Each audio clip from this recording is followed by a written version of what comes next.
Hello and welcome. Today we're jumping into a really important topic, regenerative treatments in women's health. This is an area with some incredible, life-changing advances, but it's also a field where the smartest, most powerful thing you can do is know exactly when to say no. And I mean, let's be real. Modern technology has completely opened up the conversation. It's given us new ways to improve wellness, boost confidence, and just enhance our quality of life, tackling issues that for a long time were just not talked about. But this is the absolute key takeaway. The most powerful choice you can make isn't always saying yes. It's about having the knowledge and the confidence to know when a treatment isn't right for you.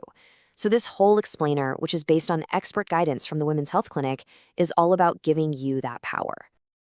To really get to the bottom of this, we need an expert guide. So let's introduce you to Dr. Farzana Khan.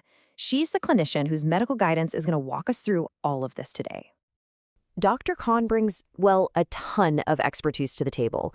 We're talking over 2 decades of hands-on medical experience, focused specifically on the areas that matter most here: women's health, gynecology, and dermatology.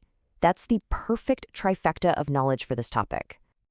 And you can really see her dedication when you look at her journey. She got her medical degree way back in 2003, then added a specialized diploma in sexual and reproductive health.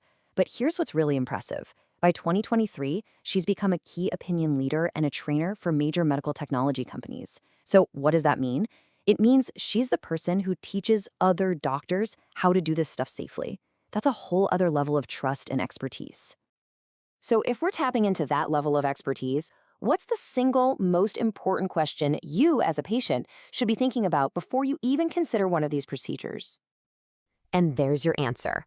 It's not about the brand of the laser or the promises you see online. It's all about how thorough the medical checkup is before a single thing happens. That is the absolute bedrock of patient safety. It has to be about your specific health first and foremost. Now, to really understand that assessment, we need to get familiar with one key medical term: contraindication. It sounds complicated, but it's really simple. A contraindication is just a medical red flag. It's a specific reason why a treatment could actually be harmful to you. Okay, but not all red flags are created equal. They basically fall into 2 big categories. An absolute contraindication is like a hard stop sign, full stop. The treatment is unsafe and cannot happen. A relative one is more like a flashing yellow light. It's a caution flag that means, whoa, let's slow down, talk about this more, and maybe adjust the plan. So let's start with those hard stop signs, the non-negotiables. These are the absolute contraindications, the situations where any good ethical clinic will always say no to protect your health.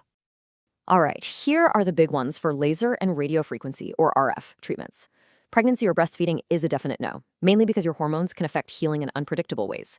Any active infection, like thrush or an STI, is another no-go, because adding heat could just make it worse. Obviously, any untreated cancer or precancer needs to be fully dealt with by a specialist first. And specifically for RF treatments, any metal implants in your pelvic area are a major risk. Finally, any bleeding disorder that isn't under control is just too dangerous. Okay, on to that second category, those flashing yellow lights. Remember, these don't necessarily mean no forever, but they absolutely mean not right now. They require a really careful look and a much deeper conversation with your doctor. So, these are the caution flags. Things like certain autoimmune conditions, because they can affect how your body heals and creates scar tissue. Uncontrolled diabetes is another, since it really impacts wound healing. If you have a severe prolapse, that might need to be addressed with surgery first. Your body also needs plenty of time, at least 6 months, to recover from any recent pelvic surgery. And active skin conditions in the area also have to be managed and stable. With all of these, the game plan is to get the underlying issues sorted out first.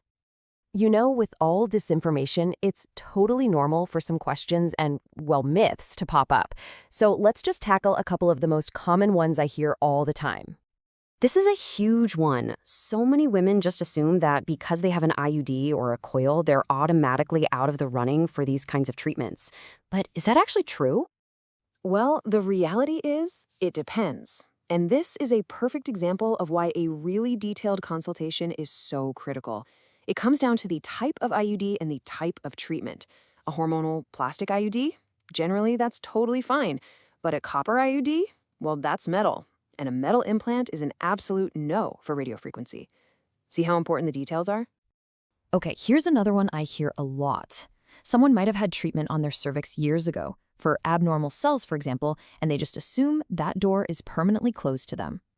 But that's usually not the case at all. As long as the issue is low grade, and this is the important part, your follow-up smear tests are all normal and you're up to date, then you are very, very likely still a great candidate.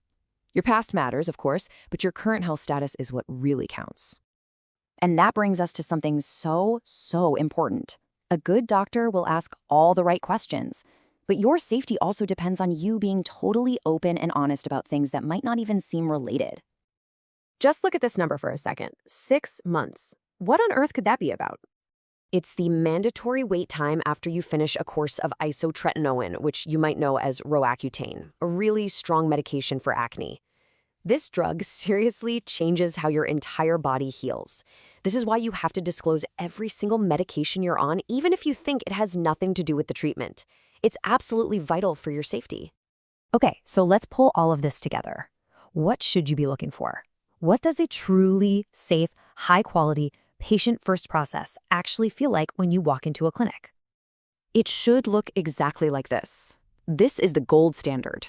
A proper screening process has to include these 4 steps. 1, a deep dive into your medical history. 2, a proper physical examination. 3, taking swabs to rule out any hidden infections if needed. And 4, confirming your cervical screening is up to date and normal. This right here, this is your safety checklist. So, I want to leave you with this thought.